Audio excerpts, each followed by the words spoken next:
Hi everybody, this is Dane Hansen at Jungie Lincoln Volvo Mazda, coming to you with a new review on the CX-70. So these are our first couple of CX-70s here in this row, and these two over here. I've got one in the showroom, but it's kind of noisy in there, so I figured I would focus on this Zircon Sand metallic CX-70 outside. This is one of my favorite colors. You can really see the metallic fleck in the sunlight.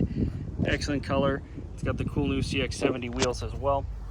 One of the things I like to point out is, despite being the exact same size as the CX-90, same engine, same platform, same size, length, width, and height, the 70 actually looks a little bit wider due to these vents, which, if I get the right angle, you can see are actually functional. They're a full pass-through vent. Functional vents are one of my favorite things on a modern car. Over here to the window sticker, kind of hard to see with the reflection here, but you'll notice fuel economy ratings are identical to the 90. That's because they use the exact same 3.3 liter twin turbo inline six, keyless entry. This is a Turbo S Premium Plus, so this one's all the way loaded up. Now, it's like 90 degrees here in Cedar Rapids, Iowa, so I'm gonna go ahead and start this thing up. Give the camera a second to focus up. Go ahead and clear our normal start messages. As much as the classical is good, I'm gonna go ahead and mute it. And we are now sat in the cockpit of the CX-70. You'll notice pretty similar gauge cluster up here to the 90s, laid out a tiny bit different. I'm gonna go ahead and turn my ventilated seats on, which I have once again, because this is a Premium Plus, along with my heated steering wheel up there. So gauge cluster looks a slight bit different. You have your tachometer or your RPM gauge over here to the left, digital speed in the middle. This is showing me my follow distance, so when I set my adaptive cruise, it will list my follow distance up there. And I'm doing that with this switch right, focus up, this switch right here.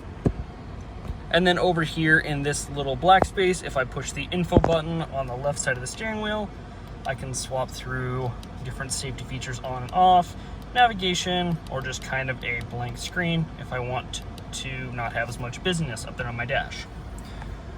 The rest of the controls, headlights, windshield wipers, are all the same between this and the CX-90 and the CX-50 as well, actually. You will notice it says auto, so this does have auto rain sensing wipers, and this little plus right here and the minus over here shows you that it has paddle shifters. Those are hooked to the Mazda 8-speed auto built in-house, which is pretty cool. Same one that's in the 90. And then the rest of the car in here is very similar, again, to the 90, which isn't a bad thing. The CX-90 is a super nice car. However, this material up here is unique to the 70, as is this interior color. So super soft, kind of almost like a felt-like material up on the dash. Really gives it that premium feel that Mazda's chasing. Same thing with this up here. You'll notice it's not a scratchy, hard plastic. And I just talked about this in one of my Volvo videos, this dual tone steering wheel, which is one of my favorites. This does so much good to class up an interior and really stand it apart. And then you've got the Mazda crest there in the middle. Again, sitting up here, very comfortable seats, quilted leather. You can see I have these back seats folded down, so you can see the tons of room in the 70. And then one thing to be aware of, you can see this headrest is extended a bunch right here. So it will actually hit this front seat if this seat is too far back or if this headrest is too far up. But on my side, you can see the seat's folded all the way. We're gonna go ahead and hop out and check it out now. I learned from my mistake.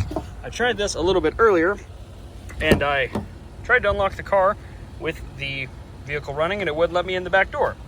So you'll notice with this second row laid down, mountains of cargo room. This of course lifts out this little luggage cover here, but very easy to put up. Just push till it clicks to lay it down, pull this handle right here. Lays flat just like that. And then when you do have the seat up, if you are using this for kids or do have a car seat, that is the easiest car seat anchor you can possibly have. These covers snap in and out. I can even do it one-handed while focusing on a camera. So super handy. We've got some American flags in here for the 4th of July. Gonna move all the way to the back now. So there's a couple ways to open the lift gate. I'm gonna use the button that's right here, push and click. Pops up nice and easy.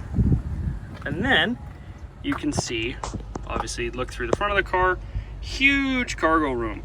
So it's a little bit hard to get an idea on camera, but basically I'm 5'10", and if I lean all the way in, I can't quite touch the front. Nice part too, you do have some little cubbies up here. I'm gonna show the cubbies underneath the floor here in just a second. And you have this 110 plug-in right here. Super handy, especially if you're gonna be doing any kind of tailgating or have anything that needs charged or needs power in the back of your car. And then you can see up here, once the camera focuses up again, I actually have power releases for those front seats. So I'm gonna press and hold this left one. And you can see, seat folds down. Super easy, don't even have to walk up front and pull the handle. Makes it all really nice and simple. Underneath here, looks very similar. You have a little bit of storage space, and then this whole plastic piece lifts out, and your spare tire is located underneath there. Pretty easy, hopefully not something you're ever gonna be using, but when you need it, that's where it is. Now, if I come back up here, be careful with this door. So you can see, with this seat laid down, there's a little ridge here that I can pick up. So if I pick up this piece, you'll notice there's a little storage spot under here. And if I lift it up one more, there's a second storage spot under there. So you can have all of that room with maintaining your floor. So if you need to keep, say, a fishing pole or just some extra smaller loose items, bungee cables, whatever it be, you can keep all of those things in your car without even having to use the trunk space. Let me know if videos like this are helpful. Dane Hansen, Jungie, Lincoln, Volvo, Mazda.